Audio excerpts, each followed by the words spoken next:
आज हम इलेक्ट्रिसिटी में या विद्युत में कुछ भौतिक राशियां और उनके एसआई मात्रकों के बारे में जानेंगे। बच्चों, ये हमारे 12th के सिलेबस में भी है और क्लास 10th में और अर्लियर क्लासेस में भी हमें इसको जानना जरूरी होता है। जैसे एक राशि या आवेश, इसका एसआई मात्रक कूलाम क्यू से इसे प्रदर्शित करते हैं और इसका विमी सूत्र क्या होगा, सोचिए जरा। एटी कहाँ से आया? आवेश प्रवाह की दर को धारा कहते हैं। तो धारा क्या होती है? आवेश बटे समय। तो अगर आप आवेश निकालेंगे तो हो जाएगा धारा गुणित समय। धारा का, विद्युत धारा का एसआई मात्रक क्या है? एम्पियर। समय का सेकंड, एटी। तो ये इसका विमी सूत्र होगा, एटी। अब आगे बढ़ते हैं हम। हमारी दूसरी राशि है वैद्युत द्विध्रुव आघूर्ण। देखिए वैद्युत द्विध्रुव प्रदर्शित है, ए बी। ए पर प्लस क्यू चार्ज है, बी पर माइनस क्यू, और दोनों के बीच की दूरी 2L है। तो कोई भी एक चार्ज या आवेश लेंगे, इलेक्ट्रिक डाइपोल मोमेंट निकालना हमें वैद्युत द्विध्रुव आघूर्ण। तो एक आवेश Q और दोनों आवेशों के बीच की दूरी का गुणनफल। तो Q के लिए क्या हो जाएगा? बिल्कुल सही, कूलाम, और 2L के लिए मीटर। तो कूलाम मीटर इसका एसआई मात्रक बनेगा। अब देखिए कूलाम के लिए हमने पहले से आवेश के लिए विमी सूत्र एटी निकाला हुआ है और मीटर के लिए हो गया एल। तो वैद्युत द्विध्रुव आघूर्ण का विमी सूत्र हो जाएगा ATL। ये सदिश राशि है। आगे बढ़ते हैं। विद्युत क्षेत्र की तीव्रता। विद्युत क्षेत्र की तीव्रता आप जानते हैं, विद्युत क्षेत्र के किसी बिंदु पर रखा एकांक धनावेश जितने बल का अनुभव करता है उसे उस बिंदु पर विद्युत क्षेत्र की तीव्रता कहते हैं। तो अगर Q आवेश F बल का अनुभव करे तो एक आवेश बल अनुभव करेगा F/Q। यही होगी हमारी विद्युत क्षेत्र की तीव्रता। तो विद्युत क्षेत्र की तीव्रता का सूत्र आप ध्यान रखिएगा, E = F/Q। F का क्या हुआ? सभी जानते हैं, बल न्यूटन, और Q का अभी हमने निकाला है कूलाम। तो ये हुआ न्यूटन प्रति कूलाम। तो विद्युत क्षेत्र की तीव्रता का एसआई मात्रक क्या हुआ बच्चों? करेक्ट, न्यूटन प्रति कूलाम। अब विमी सूत्र पर आ जाइए। बल का विमी सूत्र mLT-2 और Q का अभी हमने निकाला है AT। तो ये हुआ mLT-2/AT। तो देखिए क्या हो जाएगा, ये mLT-3A-1। ये भी एक सदिश राशि है। आगे बढ़ते हैं। विद्युत फ्लक्स जो कि अदिश है, फाई से प्रदर्शित करते हैं इसे। ये क्या होता है? Vector E dot vector DS। तो यहां क्या होगा? E का बोलिए, न्यूटन प्रति कूलाम अभी निकाला हमने एसआई मात्रक, ये देखिए ऊपर लिखा है, और DS क्षेत्रफल है, इसका होगा मीटर स्क्वायर। तो विद्युत फ्लक्स का एसआई मात्रक हो जाएगा न्यूटन प्रति कूलाम इंटू मीटर स्क्वायर। अब देख लीजिए विमी सूत्र में विद्युत क्षेत्र की तीव्रता का mLT-3A-1 और DS क्षेत्रफल का L²। तो ये बन जाएगा mL3T-3A-1। तो यहाँ हम देख रहे हैं कि अगर हमें आवेश के बारे में पता है कि आवेश का एसआई मात्रक कूलाम और विमी सूत्र AT है, तो वैद्युत द्विध्रुव आघूर्ण को हम Q × 2L से कूलाम मीटर और ATL कर देंगे। विद्युत क्षेत्र की तीव्रता E = F/Q। बल का विमी सूत्र हमें पता ही है, Q का AT है, तो इससे विद्युत क्षेत्र की तीव्रता का निकल जाएगा विमी सूत्र। और फ्लक्स के लिए E डॉट DS, तो E में DS अर्थात क्षेत्रफल के विमी सूत्र L² का मल्टीप्लाई होगा, तो ये विद्युत फ्लक्स का भी विमी सूत्र निकल जाएगा।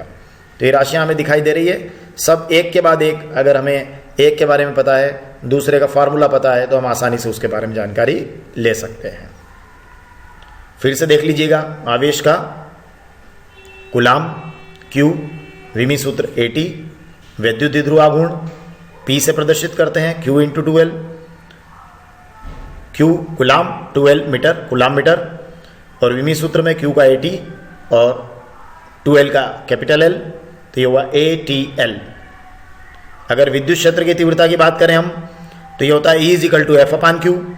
F बल का क्या होगा? न्यूटन, और Q का कूलाम, तो न्यूटन प्रति कूलाम। और अगर हम विमी सूत्र के बारे में बात करें तो बल का विमी सूत्र mLT-2 और Q का AT। तो mLT-2/AT तो ये हो जाएगा MLT माइनस 3 A माइनस 1। ऐसे अगर हम विद्युत फ्लक्स पर जाएं तो उसे फाई से प्रदर्शित करते हैं। ये होता है E इंटू ds। E का भी हमने निकाला है न्यूटन प्रति कूलम, और ds क्षेत्रफल है, उसका होगा मीटर स्क्वायर। तो विद्युत फ्लक्स का ऐसा ही मात्रक हो जाएगा न्यूटन प्रति कूलम इंटू मीटर स्क्वायर। और विमी सूत्र पर अगर हम जाएं तो E का विमी सूत्र MLT माइनस 3 A माइनस 1 है, जो भी हमने निकाला है, और इंटू L स्क्वायर, तो ये बनेगा ML cube T minus 3 A minus 1।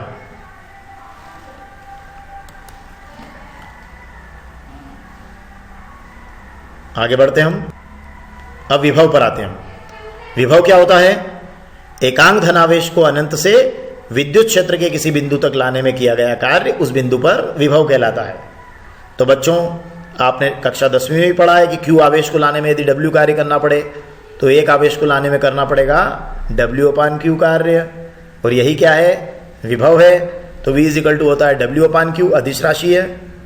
अब W/Q से देखिए, W कार्य है, तो कार्य का ऐसा ही मात्रक क्या हुआ? जूल। Q का क्या हुआ? कूलाम।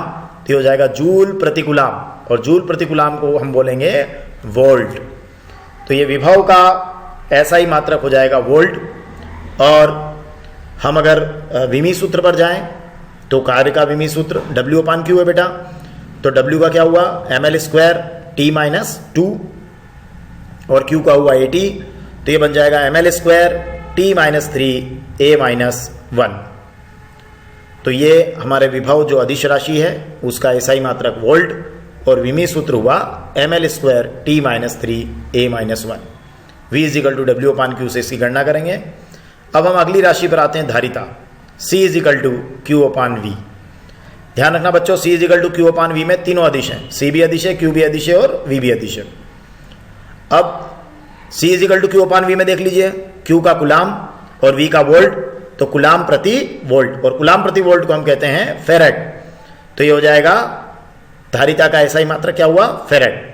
अब अभी अर्लियर जो ज्ञान हमने प्राप्त किया उससे हम देखते हैं कि कूलाम का AT, बिल्कुल सही, Q का AT विमी सूत्र, और वोल्ट का ये सामने देखिए ML square T minus 3 A minus 1। तो ये बन जाएगा हमारा M minus 1 L minus 2 T4 A square. अब हम अगली राशि पर आते हैं, वो है प्रतिरोध। प्रतिरोध, ओम का नियम जानते हैं आप, R is equal to V/I। तो अब V का वोल्ट और I का एम्पियर, तो वोल्ट प्रति एम्पियर, और वोल्ट प्रति एम्पियर को हम बोलेंगे ओम। अब ऐसा ही मात्रक तो हो गया ओम। विमी सूत्र पर आइए, तो V का क्या होगा? ये देखिए ऊपर लिखा है विभव का, यहाँ V विभवांतर है, तो विभव और विभवांतर का विमी सूत्र एक ही है, ML square T minus 3 A minus 1, और एम्पियर का हुआ A। तो ML square T minus 3 A minus 1 upon A हुआ। तो क्या होगा बच्चों? ये हो जाएगा ML square T minus 3 A minus 2। तो प्रतिरोध का हमने ये जाना R is equal to V/I से कि ऐसा ही मात्रक ओम है, और विमी सूत्र है ML square T minus 3 A minus 2। अब हम देखते हैं चालकता को। चालकता होती है 1 प्रतिरोध। तो रेजिस्टेंस का व्युत्क्रम कंडक्टिविटी है, चालकता है, और इसे हम 1 प्रतिरोध देख लीजिए, तो 1 ओम होगा, तो ये हो जाएगा ओम इनवर्स, जिसे हम कहते हैं मोम। अब आराम से आप देख लीजिए, इसका विमी सूत्र बहुत आसान है। प्रतिरोध के विमी सूत्र को 1 कर दीजिए, तो ये हो गया 1/ML square T minus 3 A minus 2। सारी पावर्स के साइन चेंज हो जाएंगे, तो ये होगा M minus 1 L minus 2 T cube A square. अब हम आते हैं विशिष्ट प्रतिरोध पर। विशिष्ट प्रतिरोध इकाई लंबाई और इकाई अनुप्रस्थ काट वाले चालक के प्रतिरोध को ही विशिष्ट प्रतिरोध कहते हैं। और विशिष्ट प्रतिरोध को हम व्यक्त करते हैं रो से। तो रो इज इक्वल टू होता है RA/L। अब R यहाँ प्रतिरोध है, A अनुप्रस्थ काट का क्षेत्रफल और L लंबाई है। तो देखिए R का हो गया ओम, A अनुप्रस्थ काट का क्षेत्रफल है तो हो गया मीटर स्क्वायर। तो ohm into metre square upon metre, तो मीटर से मीटर का स्क्वायर कैंसिल होगा। तो विशिष्ट प्रतिरोध का ऐसा ही मात्रक बनेगा ओम मीटर। ओम प्रतिरोध का और मीटर लंबाई का।